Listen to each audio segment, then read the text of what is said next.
Hello and welcome to Background Briefing, available 24/7 at backgroundbriefing.org. I am Ian Masters, and today we'll look into a number of stories and issues in the news. We'll begin with Trump's trade war with Canada, which has even the business-friendly Wall Street Journal saying it is, quote, the dumbest trade war in history.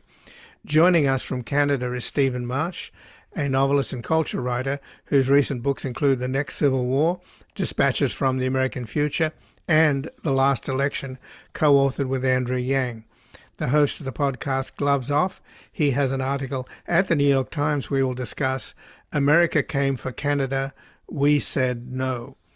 Then we'll get an assessment of the declaration of economic warfare against Iran announced by Treasury Secretary Bessent today, which he likened to D-Day, predicting that as economic conditions deteriorate in Iran and the people rise up in protest, the Iranian military will stop shooting their own people, as the East German soldiers did, allowing the Berlin Wall to fall. Joining us is Hossein Askari, who served as a chairman of the International Business Department and as the director of the Institute for Global Management and Research at George Washington University, as well as the Iran Professor Emeritus of International Business and International Affairs.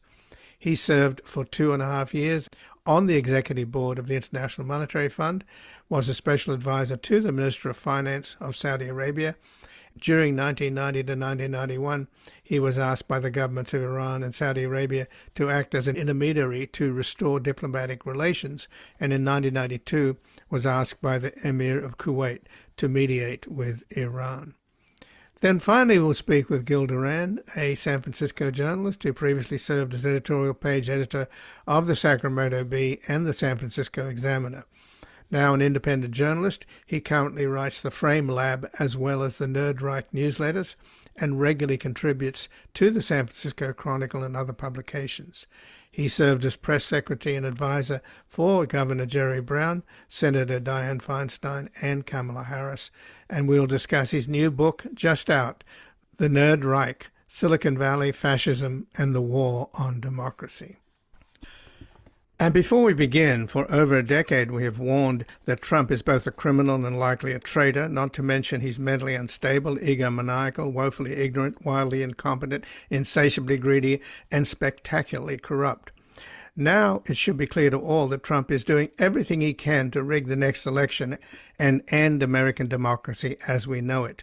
During these critical months, weeks, and days before the November elections, Background Briefing will intensify its investigations to expose MAGA chicanery, criminality, and cruelty, while exploring strategies and popular movements to ensure a massive turnout to remove our corrupt autocrat, as the Hungarian people showed us by getting rid of Trump's buddy Orban in a landslide. To help sustain us as we increase our staff to cover this critical moment, you can make a tax-deductible donation to our nonprofit foundation, the Public Truth Media Foundation, at publictruthmedia.org or at backgroundbriefing.org/donate. And thank you. And joining us now is Stephen Marche, a novelist and culture writer whose recent books include The Next Civil War, Dispatches from the American Future, and The Last Election, co-authored with Andrew Yang.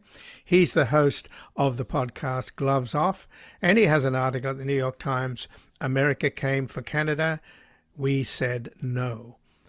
Welcome to Background Briefing, Stephen Marche. Always a pleasure, Ian. Well, thanks for joining us. And there you are in Canada, and here I am in the United States, and apparently we're at war with each other, at least our leadership, such as they are. I mean, when you talk, though, in your article about American manhood, or whatever you want to call it, we have the manosphere here, which voted for Trump in the last election, and in many ways it was formed and led by the Tate brothers, these horrible misogynists who have seduced... roommates with a cannibal now, right? Right, and they've next door neighbor's a cannibal. Yeah, but they've got the youngest Trump baron on board, and then you've got the vice president championed them, the Munich conference, the former U.S. ambassador to Germany helped spring them from Romania. They helped elect Trump and bring the manosphere along, but now the manosphere, of course, is turning against them. But the manosphere, if you're talking about American males, thank God it's not the country, it's not everybody, it's this toxic minority. And Trump and his cohorts are examples of this ignorant arrogance, thuggery that represents America today. Yeah. I mean, I think the thing about Canada is we're sort of invited to Epstein Island, and the answer was no, we're not getting on the plane. Like that's sort of basically what happened, because the terms of the deal were not. It was not really a trade agreement, because it involved, first of all, it involved Canada signing away its language protection provisions for French, for French. That's the sort of absolute third rail of Canadian politics. We've spent a generation coming generations really coming to accommodations on that point.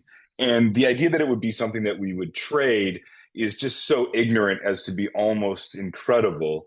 And then, of course, they wanted to limit our ability to trade with other countries. So they really wanted to turn us into a vassal state. And the answer, I mean, who would want to be part of America today? No, we're not going to be part of America.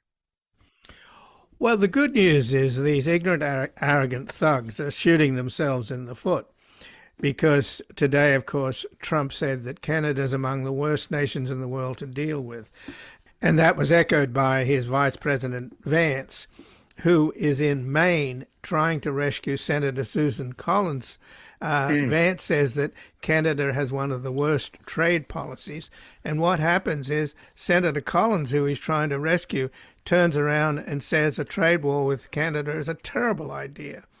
So here they are shooting themselves in the foot, trying to rescue the Senate majority, which they're going to lose because of their actions, because, Canada in a trade war with Maine is disastrous for the state of Maine. They could actually cut off their electricity.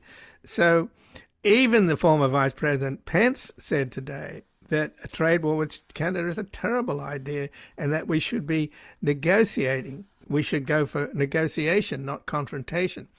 So I'm not sure that this is going to work out well for the United States.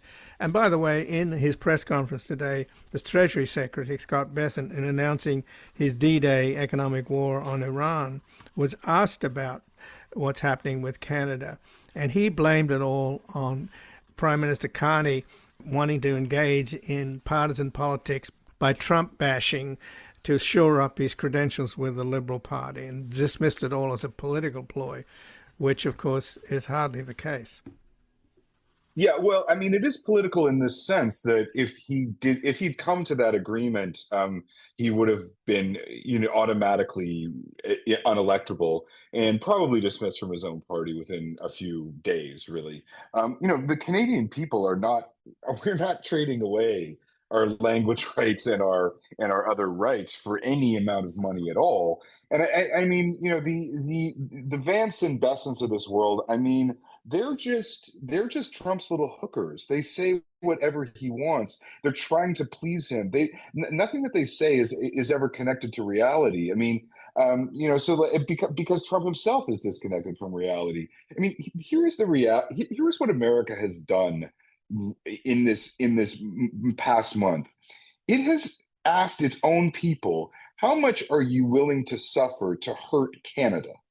Now, as someone who's lived in America and worked in America, I mean, I think the answer from Americans is going to be about zero. Like, this is not something that is in anybody's interest at all. It's not in the interest of Americans. It's not in the interest of Canadians. I mean, the Wall Street Journal, not exactly a progressive bellwether, calls it the dumbest trade war in history. You have now made it so that it is cheaper to import softwood lumber from Russia than from us. Right. And I mean, you're also putting Canada increasingly in a position where, the reaction will not be tariffs. It'll be expropriation tax. It'll be all your farmers having to pay surtaxes on potash that comes from us, possibly even. I mean, the premier is openly talking about cutting off power to the Northeast. That includes New York City. I mean, this is all doable, right? This is all eminently doable by us. And increasingly, like, you don't have any leverage because you don't have anything to react. You don't have anything you can do to us anymore that you haven't already done. So it is a very, very vulnerable position for the United States to be in.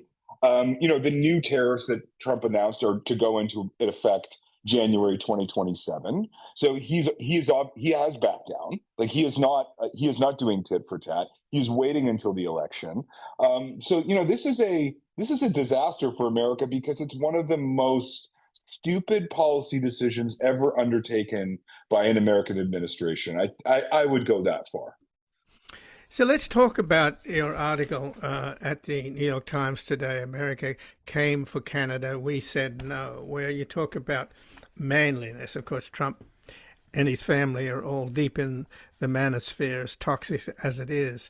You say, for Americans, the capacity to project power, the ability to make things happen, to win, are the primary virtues. In Canada, the defining virtue is toughness, the capacity to endure. So those are the battle lines? Yeah, I mean, I think one thing I just don't understand is that Canada actually has an appetite for endurance.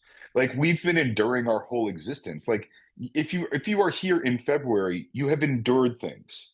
I mean, that is sort of the reality of this country, and it's built into the psychological structure of the country, perhaps more than any other feature. I mean, I know Finland has a concept called sisu that's very similar, where it is the ability to endure. It goes through a bunch of narratives. Like it's probably the most. There's indigenous stories of people walking naked through the snow. There's a lot of the national hero. The national sport is a sport where you get your teeth knocked out and you go back on the ice. So the idea that Canada will buckle for its integrity is actually such a deep misreading of the Canadian spirit. But like the people we're dealing with here are totally ignorant of anything other than the immediate reality of their political lives. So it's not really surprising in that sense. It's just a shocking misreading of the Canadian spirit. Well, their immediate interest is lining their pockets and monetizing the presidency at warp speed.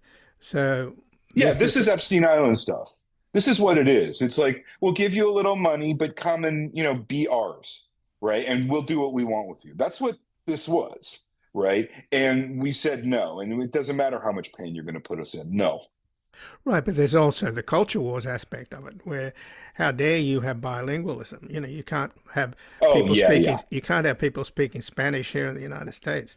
I mean, it's gringo nonsense, right? I mean, it's like why would anyone speak any other language other than what we speak here? I mean, it's just so idiotic and yeah, it's well, I mean, I think the American annexationist program has always been white supremacist. Like that, I don't think there's any surprise here. And the French language is just another component of that. So the hammer doesn't come down in terms of Canada's tit for tat until what I think it's the 8th of September.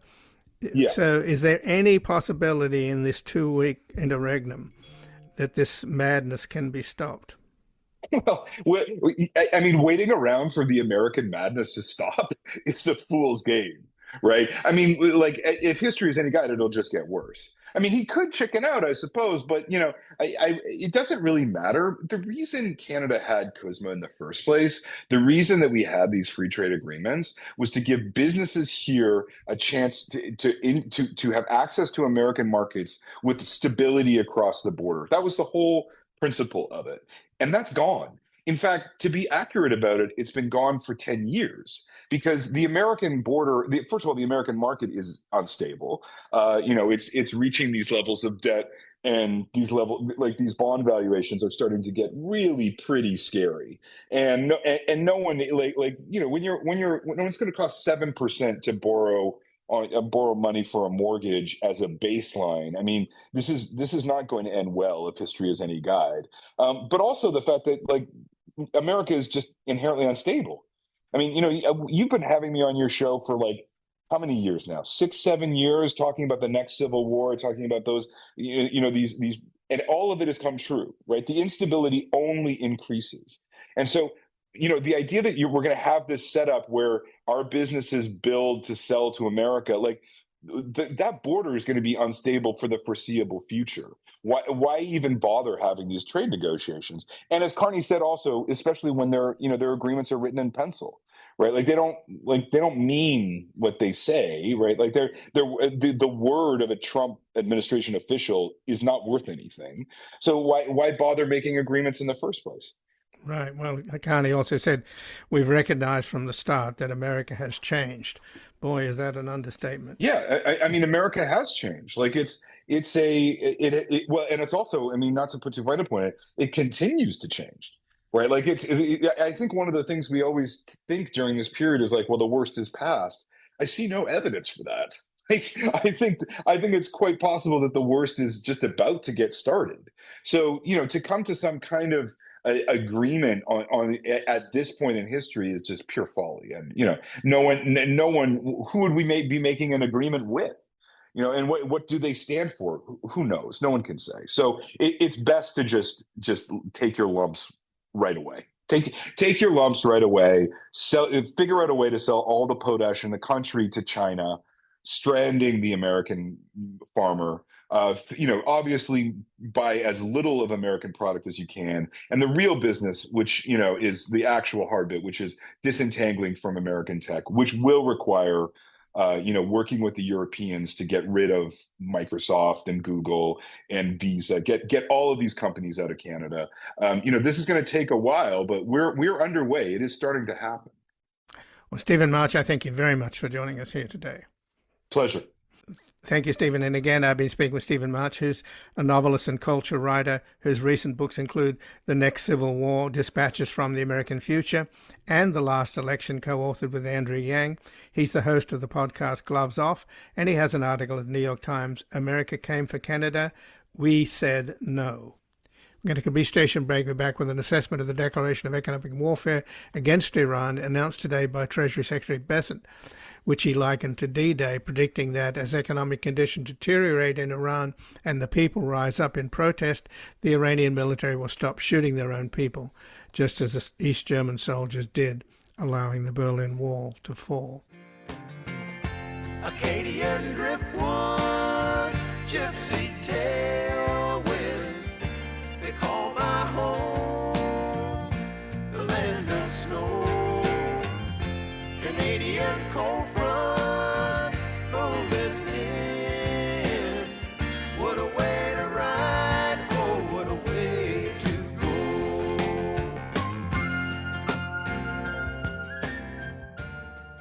Welcome back. I'm Ian Masters, and this is Background Briefing, available 24/7 at backgroundbriefing.org. And joining us now is Hossein Askari, who served as the chairman of the International Business Department and as director of the Institute of Global Management and Research at George Washington University, and is now the Iran Professor Emeritus of International Business and International Affairs. He served for 2.5 years on the executive board of the International Monetary Fund and was special advisor to the Minister of Finance of Saudi Arabia. During 1990 and 1991, he was asked by the governments of Iran and Saudi Arabia to act as an intermediary to restore diplomatic relations, and in 1992 he was asked by the Emir of Kuwait to mediate with Iran. Welcome to Background Briefing, Hossein Askari. Thank you. Well, thanks for joining us. And what did you make of Secretary of Treasury today, Scott Bessent, announcing, or in fact declaring, economic warfare against Iran? And one of the strange things he said, he likened this declaration of economic war to D-Day, which of course was when Europe was liberated, or the beginning of the liberation of Europe from the Nazis. And he predicted that as economic conditions deteriorate in Iran and the people rise up in protest, the Iranian military will stop shooting their own people, as the East German soldiers did, allowing the Berlin Wall to fall.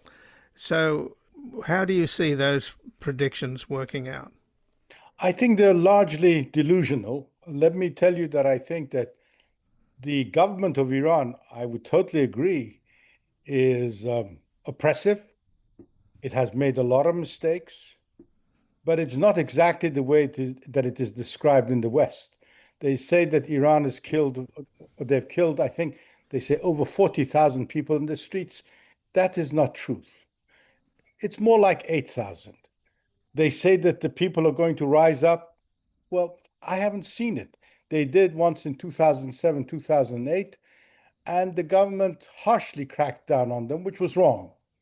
And I think when you look back on the past, what you notice about Iran is that the government has been largely unpopular at times. Most of the time, I would say, in the last 20 years. But I would say that after America and Israel attacked Iran, the Iranian people have been more behind this regime than ever before. So it's, and they're used to hardship. Please understand this. Iran has been under US sanctions since 1979. It has managed to adapt and adopt what's going on. But I think what you see is Scott Bessent, who says these things, it's just it's fairy tales. Mr. Bush said this same thing, I believe it was 8 years ago. Those sanctions were going to break Iran. The Iranian economy is not in good shape. Anyone who's got eyes can see it. Anyone who's an economist can read the data and see that. That is all true. But Iran is not going to break under this. So I don't know what they're planning to do. And these sanctions, of course, while they have to go with the third countries that in fact do business with Iran and try to sanction them, the only one that matters here, if you look at Iran right now, is actually the UAE. There's a lot of two-way trade between Iran and the UAE because UAE does re-exports of Iranian goods and also exports to Iran of foreign goods. But I think that otherwise, the only country that can really step in here to do anything is China and secondarily Russia. And those two have not signed on to Mr. Bessent, and his recent announcements have avoided angering China and Chinese banks. Well, can't the Iranians do trade with Russia across the Caspian Sea? There's also rail links to the north, both to Russia, the stands, and to China. That is all true, and I'm glad you said that because I sometimes lie in disbelief that I think when Mr. Bessent talks or when Mr. Trump talks, they don't know any of that stuff. That is all true, but that is a very costly way to export Iranian oil. And so as long as China wants to buy Iranian oil, I don't know what the US can do because the Straits, Iran controls the Straits of Hormuz. And I think this thing is just very, very sad for the global economy because it's going to drive up oil prices. And since Mr. Bessent's announcement, I don't know if you've noticed, is that the US indices have gone down further. And he tries to achieve economic success, whether domestic or international, by bullying and talking. It doesn't work. He cannot drive down US interest rates by doing a little bit of buying of US Treasury bills. It's not going to do it. And the sooner they realize this, the better off they are. Right, he hasn't been able to get a hold of the bond market, so I can't see him winning this economic war. And also, the Iranians are now saying that, in effect, their response to U.S. economic warfare will be a military action against the Gulf countries. And you mentioned UAE. They did recently, according to Reuters, a plane load with $3 billion in cash and 2 tons of gold was sent by the UAE into Iran. That was back on August the 15th. Now the UAE said that they're going to cut ties. They're the first to do so. But Iran's response is that if you engage in the US's economic warfare against us, we're going to strike you militarily. Isn't that what they're saying? They're absolutely saying that. And I think the last time I checked economic history, and if you read world history, economic embargoes of this time are a declaration of war. That's how it is seen. And so if they want to do that, they'd be foolish. But let me tell you this, that if Mr. Bessent would take the time and read something about the past relationship between the UAE and Iran, he would realize 2 important facts. One is that a large percentage of the people who live in the UAE are of Iranian origin. Now, I'm not saying that they love Iran or this government at least, but they are of Iranian origins. Do with that whatever you wish. The other thing is that a lot of the trade between Iran and the UAE has been done historically by these smaller boats, the dhows, that go across the Gulf. And I don't see how the United States, that doesn't have any boats, ships, destroyers in the Persian Gulf, is going to monitor that. This is not going to be like the Caribbean. And if they start bombing Iranian ships going back and forth, or UAE ships going back and forth, these small boats, this is just going to get rather messy. It's a silly threat now. The UAE has to say that it's going to cut ties. It has no choice. It's a small place. Many of these countries, please understand, people should go and visit some of these places. They're recent countries. The UAE was not even formed until, I believe, 1971. So these are tiny places that were put together. They have oil, they have gas, and they now, as a result, have money. But that's the end of it. They cannot stand up to Iran. They realize Iran is always going to be there, whereas the United States, with its fickle policies, is going to pack up its bags and go. So they're not going to abandon Iran totally. Well, I think it's worse than that, isn't it, Hossein? I mean, they spent billions and billions buying American weaponry, getting American security guarantees, and they proved to be worthless as Iranian drones and missiles have made essentially these towering, glittering cities in the Gulf uninhabitable in the extent to which they're supposed to be a haven for investment and retirement. It's the reverse is happening, isn't it? People are fleeing. Absolutely. I think that if this thing goes on and if this thing gets escalated, I think that the Persian Gulf countries, the Arab side of the Persian Gulf, even including Saudi Arabia, are going to be extinct as countries, because this regime in Tehran, which we've called the IRGC, a terrorist organization, ever since 2001, we've named anyone we don't like as a terrorist and said, they should be wiped off the face of the earth. This is the legitimate, important part of the Iranian military. So if you take this attitude towards a country, you isolate it, what do you expect them to do? They build underground tunnels, they manufacture missiles, they manufacture anything that they need. And so you're right. This thing is a horror show that we started, sadly, in the fight with Iran, and we brought in, or Israel brought us in. And I think both the United States and Israel have made a big trouble for themselves. The only solution, which I hope there's some sanity in the United States administration, is maybe tactical nuclear arms. And if the US uses those, you open the Pandora's box, and I don't know where the US will go from that. Well, already we've been hearing from the IRGC leadership that the war so far, they have suggested is sort of, in a way, a kind of rehearsal, that the real war hasn't started. And I think what we're looking at now is the real possibility of the real war starting. I think you're absolutely correct. And that real war, the US can do what it wants, but I can tell you that the Iranians will destroy everything on the other side of the Persian Gulf. I think Iraq will be forced to join Iran, and Kuwait will disappear immediately. And please understand that the United States doesn't exactly have a great reputation in the Persian Gulf. We helped liberate Iraq, but what kind of a country is Iraq now? Their oil revenues come to the US Central Bank, to the Federal Reserve Bank of New York, and we disperse it when we like, if they behave like good little boys and girls. So it's, America's reputation, sadly, a country that I love, has been tattered over the last 8-10 years. And so I don't know where we go from here. I really, you're right. I think the real war hasn't started. And when that happens, I don't know what there will be left over.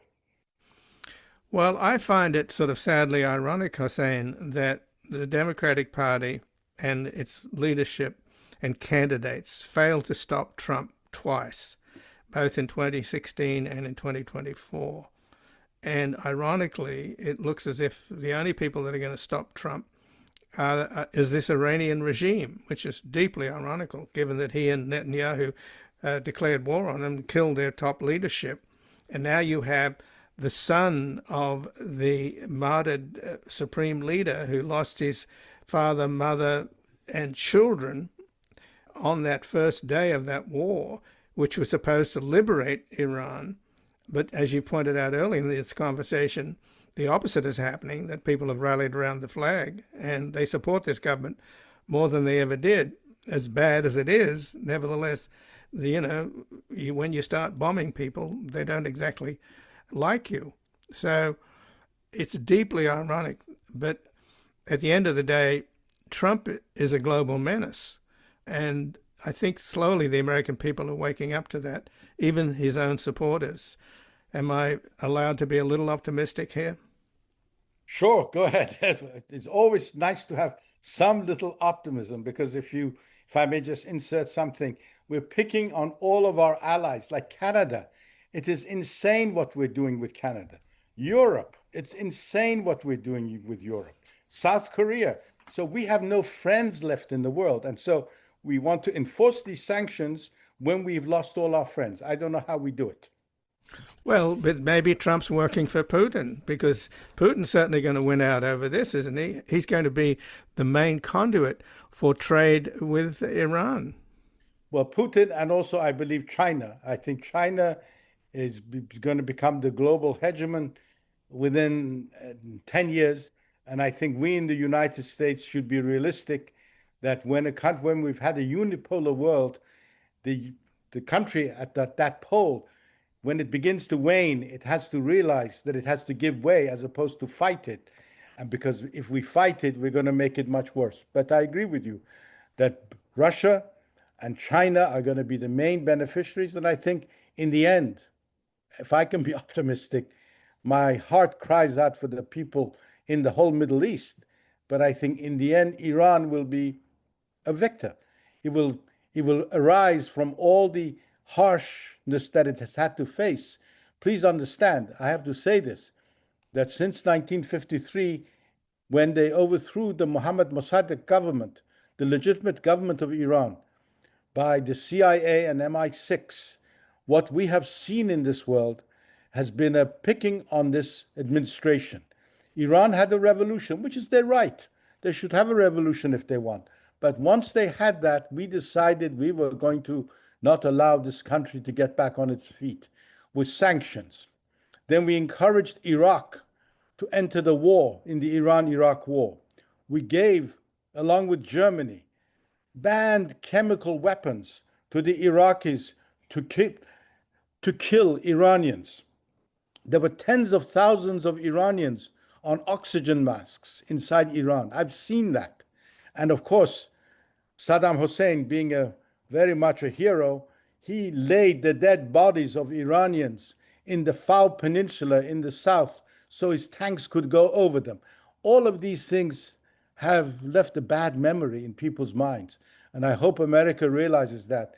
And the sooner the better. And they should apologize for the 166 young children that was killed at the beginning of this war in Minab, because we should acknowledge that and move on, as opposed to just turning a blind eye to it, because that was a massacre. Well, Hossein Askari, I thank you very much for joining us here today. Thank you so much for having me. And again, I've been speaking with Hossein Askari, who served as the chairman of the International Business Department and as director of the Institute of Global Management and Research at George Washington University, and is now the Iran Professor Emeritus of International Business and International Affairs. He served for 2.5 years on the executive board of the International Monetary Fund and was special advisor to the Minister of Finance of Saudi Arabia. During 1990 and 1991, he was asked by the governments of Iran and Saudi Arabia to act as an intermediary to restore diplomatic relations, and in 1992 he was asked by the Emir of Kuwait to mediate with Iran. We're going to take a brief station break and back speaking with San Francisco journalist Gil Duran about his new book just out, The Nerd Reich, Silicon Valley Fascism and the War on Democracy.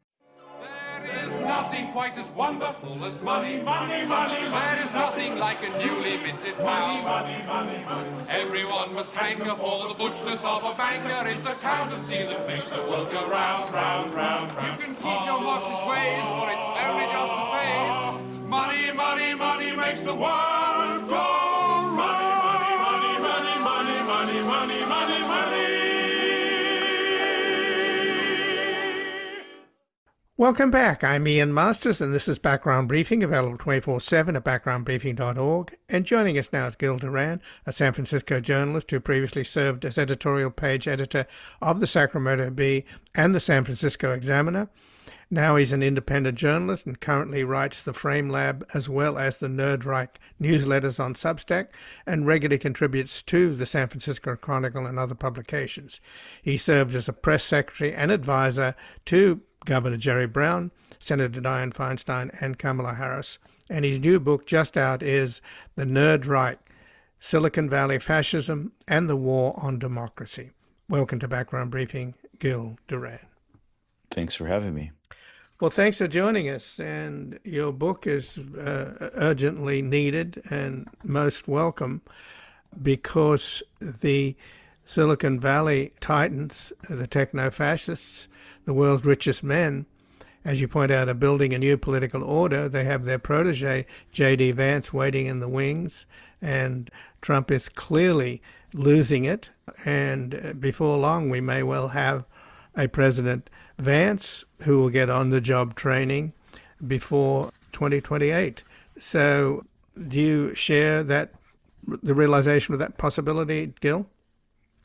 My chapter on J.D. Vance is called The Unicorn. And in Silicon Valley parlance, a unicorn company is one where you make an investment when it's small and it becomes a billion-dollar, multi-billion-dollar company eventually. And that's what J.D. Vance is. At every step of his career, Peter Thiel has funded and promoted him. The only reason J.D. Vance is in politics and in the White House today is because of Peter Thiel. He is a puppet, a creation, and an avatar for tech fascist power. And it couldn't be more clear. And it's pretty terrifying what's happening right now with Donald Trump and the crypto corruption. You know, I know a lot of the things that I talk about seem absurd to some people, but nothing is absurd as the fact that the Trump family is raking in billions of dollars in direct crypto corruption, while the crypto cartels pump hundreds of millions of dollars into our election system. A few years ago, crypto wasn't even a player in politics. Now they are the biggest. They're the biggest player in American politics. So when you look at what's happening, it's really a Silicon Valley takeover of American politics, and J.D. Vance is the avatar of tech billionaire power. And then you've got the world's richest man, Elon Musk, who led Doge, which purged the government, purged the civil service, mostly the IRS, which is to collect revenues. Now we've just learned that we have a $40 trillion debt. And in large part, that's to do with the enormous amount of spending that's going on now with Trump and Vance. But there's no revenues because they've cut the $80 billion that Biden put in to update the IRS and make them competitive with the billionaires so that they'd force them to pay their fair share. All of that's out the window. At the same time, this one man put up about $300 million in the last election to get the Republicans elected. Will put up at least $100 million, if not more.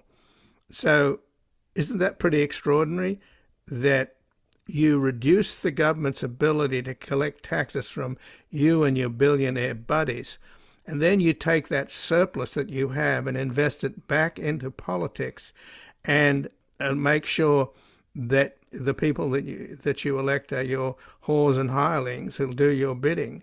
And at the same time, you've got, for the executive branch, since you've already controlled the legislative branch, you've got your protege waiting in the wings. It's a weapon of mass corruption. That's what we're seeing from the Silicon Valley billionaires with their crypto and their hundreds of millions of dollars poured into politics. They are trying to buy our system in order to break our system. And my book tells the story of this cult of apocalypse capitalist billionaires who believe it is their destiny to collapse the nation state system and rid the world of democracy using their technology and their wealth in the 21st century. And they've been spelling this stuff out in public for decades. And a lot of my book is told in their own words. In fact, if you're at a bookstore and you see my book, just open it and read the front page quote from Peter Thiel. You'll get the idea. These guys are very clear about their goal. And what's amazing to me is that they're actually doing it. And what's more shocking is that while they're very openly doing this, the mainstream media is largely avoiding the story. They're really not being clear with people the degree to which we are under attack by a group of powerful billionaires who have seized control of our government. And it's not clear how people are supposed to react and respond when no one is even telling them what's going on. So my book is an attempt to break through that silence and bring this issue out into the open. I think people know there's something really wrong right now, and they know that the tech billionaires have a lot to do with it. We're seeing these protests against data centers. Billionaires are sinking in the polls along with the Trump regime. And I think it's time to start talking about what the problem really is, because you can't talk about what's happening to our country right now without talking about this. Trying to explain this situation that we're in without talking about tech fascism is like trying to explain 9/11 without saying who Al-Qaeda is. There's a group of men who are making this happen. So, given that you are trying to sort of alert us all to this global movement of digital feudalism, which is in our future, powered by cryptocurrency and artificial intelligence and the algorithmic propaganda of social media, how much do you think we have already been lobotomized? I noticed some pushback now coming from states attorney general in, for example, New Mexico. The government of Australia has restricted the use of teenagers on social media, etc. Is there anything hopeful about that? Yes, but it's moving too slowly. The Democratic Party is just as addicted to billionaire money as the Republican Party is. And so the Democratic establishment is trying to push this message of kumbaya centrism and is upset that people on the left and Democratic socialists are winning elections. But the Democratic Party's own polls show that people want fighters. And so that's what the left and the Democratic Socialists are doing. They're directly fighting billionaire power. And I think we need more Democratic leaders to realize that the politics of the future is a war against billionaires, and it's a war the billionaires have started. And there are some notable exceptions. James Tallarico, Bernie Sanders, AOC, Chris Murphy, Ron Wyden, Ro Khanna, Jasmine Crockett. There are some people directly speaking to the problem of billionaire power, Elizabeth Warren. But the entire party needs to realize that we can either serve the people or we can serve the billionaires. We can't do both. And right now, I think that's an important message that would be a winning one. And that would also scare the billionaires and maybe curtail their worst instincts to push this too far. Because oligarchy always tends to go too far. And the result tends to be a massive public violent revolt. It'd be best to avoid that fate. So I think we need to put the billionaires on notice that there are going to be serious consequences for this outright betrayal of our nation and its values. But it's not as if I mentioned how much money Vance alone has put into the Republicans to help them win in 2024 and will put in this cycle. The message that the Democrats should be putting out, surely, is not only are the billionaires buying our politics, they want to end American democracy. Isn't that the ultimate goal here? To turn this into a sort of techno-fascist state where everybody's on the digital dole, sitting on couches with Mark Zuckerberg's helmet on and living in a virtual metaverse, while these masters of the universe rule the world. That's definitely the vision they lay out in their podcasts, their essays, their interviews, and their books. It's funny that Democrats and Republicans, establishment centrist Dems and Republicans, are so upset about socialism when you look at what the Silicon Valley billionaires are saying, the AI guys, they're saying that AI is going to kill all the jobs and possibly wipe humanity off the face of the planet. But don't worry, because once there's no more jobs, we're going to all get a share of this enormous abundance that's created by these computers. And we'll all be able to do whatever we want and have lots of free time and to find meaning in our lives. So basically, that sounds like Silicon Valley socialism if we're all going to sit around getting a check from a government that's also an AI company. Why isn't anybody talking about that? Instead, the message is that we have to put all the money into this thing, burn up all the fuel and all the resources to maximize the computing power in order to have Silicon Valley socialism. It's a bizarre message, but what these guys are after is pretty dark. This is not about taxes and regulations. This is about getting rid of democratic power. This is about making sure that a handful of wealthy people get to decide what the future is, get to decide what the rules are, and get to decide how the world is shaped. They have a very apocalyptic view of the future. The guys talking about abundance and how technology is going to solve all of our problems are also building bunkers, because they feel like they're going to need to hide out at some point. And so we also need to be prepared. The billionaires are radicalized, and the people need to become radicalized as well. We have a right to decide the future, not them. But we have to wake up to the threat in our midst and start talking about who's doing this to us. It's them. So is there any comfort, though, in the fact that these techno-utopians are on a level of danger, of course, with their sick philosophy and their hatred of democracy, but also there's almost a sort of comical nature to it. When you think about, for example, Palantir's CEO, Palmer Luckey, he was the guy that talked Zuckerberg into changing Facebook into Meta and coming up with this metaverse helmet, which Zuckerberg lost $200 billion of investing in. So, in other words, the techno-fascists and techno-utopians, as much as they're doing damage to us, they're also capable of damaging each other, aren't they, with their exuberance? They don't have it all figured out. They're good at some things, but they're very, very dumb at other things. I think they're dumb at politics. I think they've made a terrible bet here. There's no way to come back from this alignment behind Trump's fascist regime and the harm and the damage he's done to this country, not only internally, but externally, by reducing our standing in the eyes of the world.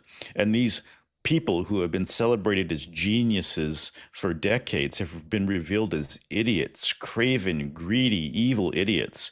And the deaths of millions of poor children around the world are on their hands because of the USAID cuts, which, by the way, didn't even save money. So yeah, they make a lot of mistakes. And Curtis Yarvin, who's one of the main fascist gurus funded by Thiel over the years, who calls for democracy to be replaced by dictatorship, has been openly weeping in interviews and saying that Trump's not going far enough and the regime is going to fail, and encouraging his fellow tech fascists to find places to escape to when Trump is pushed out of office, because the Democrats are going to get revenge on them for this. And coincidentally, Peter Thiel went and bought a mansion in Argentina, has been spending time down there recently. I think they may overestimate the degree to which Democrats will be competent in holding these billionaires accountable, but they're worried that it's falling apart. Trump is sinking in the polls. And the thing to keep in mind is that there are a lot more of us than there are of them. There's about 1,000 billionaires in the United States, 370 million people. Reich is over when we want it. And I think people on the right and on the left are waking up to the threat of billionaire power. You see that in the polls, and you see that in these protests all over the nation against data centers, which are essentially a physical manifestation of billionaire power on the land, an alien invasion that comes to your community to suck up your water, poison your air, drive up your electricity prices, all for the promise of killing your jobs and possibly wiping our species off the face of the planet. What's not to love? Well, they are also trying to make a deal, at least Peter Thiel, with his Book of Revelations and End Times tour, seems to be trying to form a coalition of techno-fascists and Christo-fascists. And they've got this organization that underwrit or was the umbrella for his tour warning about the apocalypse and basically equating anybody that's against data centers and AI as working for the devil. The long and the short of it is that this acts acknowledging Christ in technology is a pretty bizarre minority, is it not? Do you think they're going to pull off that coalition, if techno-fascists and Christo-fascists? And you mentioned James Tallarico. He seems to be the best antidote to that lunacy. The Antichrist thing is one of the weirder aspects of this, and that's where if you don't believe what I'm telling you, if you think it sounds a little too weird, Google Peter Thiel and Antichrist. Peter Thiel, the Palantir billionaire, the guy who created J.D. Vance, is currently roaming the world preaching about the Antichrist. In fact, here's the first sentence from chapter 7 of my book. Having attained the heights of wealth and power, with his friends, allies, and companies in control of government at a critical moment, Peter Thiel decided the time was right to warn the world about the Antichrist. And here's a spoiler alert. When Peter Thiel describes the Antichrist, he seems to be describing himself. He seems to be describing Silicon Valley. And so I think that what he's trying to do here is put a Christian mask on these tech ideas that tech must accelerate in order to get us to this new jobless, humanless era that will somehow be great for the investors of Silicon Valley and bad for everyone else. I don't think they're going to fool many Christians, the ones that are not paying to be a part of this, because everything they say is pretty heretical. You know, Peter Thiel talks a lot about the Antichrist. His Christianity, his so-called Christianity, seems completely devoid of Jesus Christ. And I don't think you can get very far with this kind of homemade, scary, weird bunk theology. And I don't think he's fooling many people with that. Well, J.D. Vance is flogging a book at the moment about his conversion to a right-wing form of Catholicism like Opus Dei, which is completely devoid of any of the characteristics and the lessons of the prophet Jesus, who was full of compassion and love and ministered to the poor, the lepers, and the prostitutes. Here he is hanging out. Here is J.D. Vance hanging out with the billionaires, making he even recently called up Zelensky, who he had humiliated in the Oval Office some time back. He then calls him up the other day and tells him to have the Ukrainians stop bombing Russian oil terminals that Chevron and Exxon have interests in exchange for which the Ukrainians get nothing back. But they obviously had to agree to stop bombing these terminals, even though they're getting the hell bombed out of them. The Russians just destroyed a shopping mall in Kyiv. They're targeting civilians. These guys think it's fine. They love Putin. And then on top of that, it was J.D. Vance, and we dealt with this on Sunday's program. J.D. Vance went to bat for the Tate brothers at the Munich conference. What's going on there? Why do they love Putin? Why do they defend the Tate brothers? I just don't get it.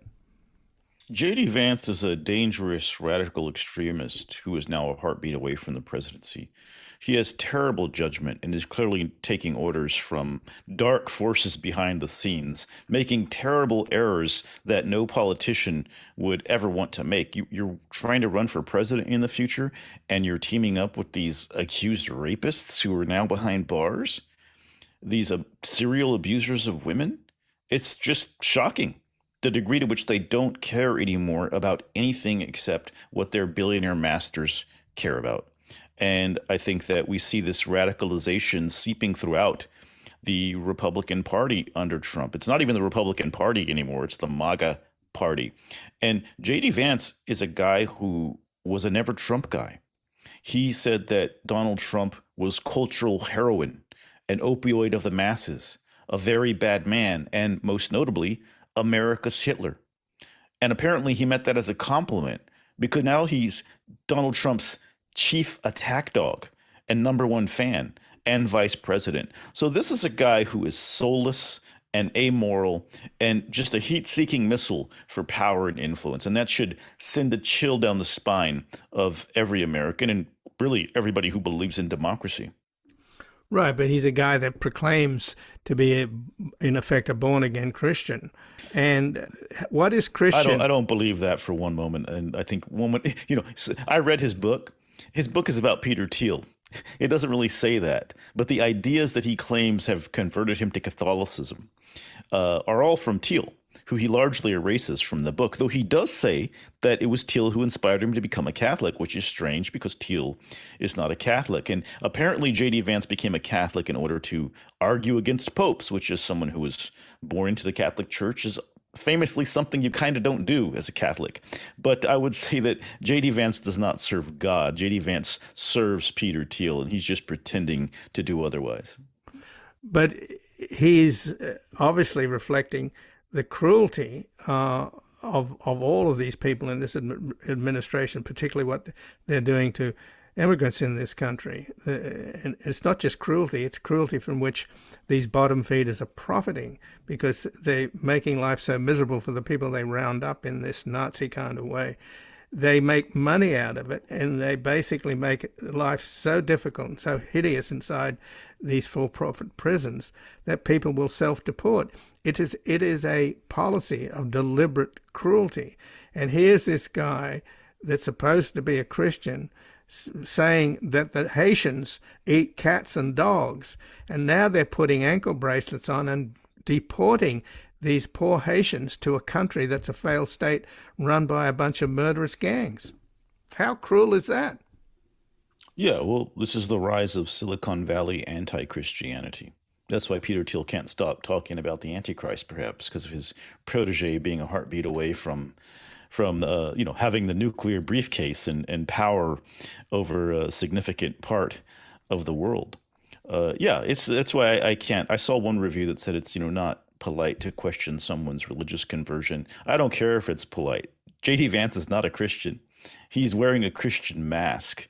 J.D. Vance is a Thielian. He's a Peter Thielian. That's who created him. And every concept in that book is something that I'm writing a review of it, by the way, that I'll share with you when I publish it. But every concept he points to as his illumination is something that Peter Thiel has already written about elsewhere. And I think you have to understand Peter Thiel and his weird religious ideas on a deep level to understand that when J.D. Vance moves his mouth, it's Peter Thiel's voice that's coming out of it. So just in closing then, Gil, does that mean that we have to support Marco Rubio? I guess someone will, not us. We don't have to. I know. I'm referring to the fact that they're rivals. And if you had a debate, for example, between J.D. Vance and Marco Rubio, if you'd had a debate between J.D. Vance and Marco Rubio, Rubio would wipe the floor with him. So, I mean, that much I'm looking forward to. I obviously don't want either of them to be the next president. But as I say, if Trump chokes on a Big Mac or goes completely bonkers like Peter Finch in the movie Network, barking mad out the window, we'll have this guy in the presidency, J.D. Vance, before long, and he'll be getting on-the-job training. My fear is that no matter who wins, these guys have enough money to buy them out and to buy both sides. There are a lot of Democrats who are not willing to take on tech billionaire power, who think they can run a campaign for 2028 and not mention the role of crypto and Silicon Valley venture capitalists in destroying our country, because they also want that money. So I think we have a much bigger problem. The good news is there's more of us than there are of them, and we still have time to demand leaders who are willing to take on tech billionaire power directly and to make sure that that's who we vote for the next election. I have hope, but we are running out of time. If we don't find leaders who can take on the real problems we have, not just tech fascism, but climate change, economic inequality, and the whole list of things we need to solve, these billionaires are going to get their way and this country's going to go poof.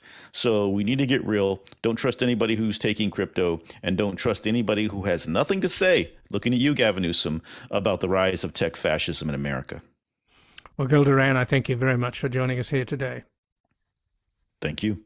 And again, I've been speaking with Gil Duran, a San Francisco journalist who previously served as the editorial page editor of the Sacramento Bee and the San Francisco Examiner. He's now an independent journalist, currently writes the Frame Lab as well as the Reich newsletters on Substack, and regularly contributes to the San Francisco Chronicle. And he served as a press secretary and advisor to Governor Jerry Brown, Senator Dianne Feinstein, and Kamala Harris. And his new book just out is The Reich: Silicon Valley Fascism and the War on Democracy. And this has been Background Briefing. I'm Ian Masters, and I'd like to thank producers Graham Fitzgibbon and Asher Price. And if you've missed any of today's program and would like to explore our vast archives, you can visit us at backgroundbriefing.org, where we'll include extended interviews searchable by topic and have made it easy for you to sign up for the daily email updates that provide links to resources, articles, and books discussed on the program.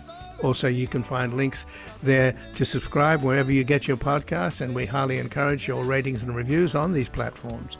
And you can find us on Twitter, Blue Sky, and Facebook at Ian Masters Media, and our new social media managers, Evan and Luke Susswood, are also posting highlights from the show on YouTube, TikTok, and Instagram at Ian Masters Media. So please do help us reach more listeners by sharing this program with friends, family, and colleagues. And to help us sustain this program into the future and assure it remains free to all, please take a moment to support us by going to backgroundbriefing.org/donate, where your tax-deductible donations, large and small, keep us broadcasting. And I'll be back again tomorrow with another Background Briefing at backgroundbriefing.org. Bye for now.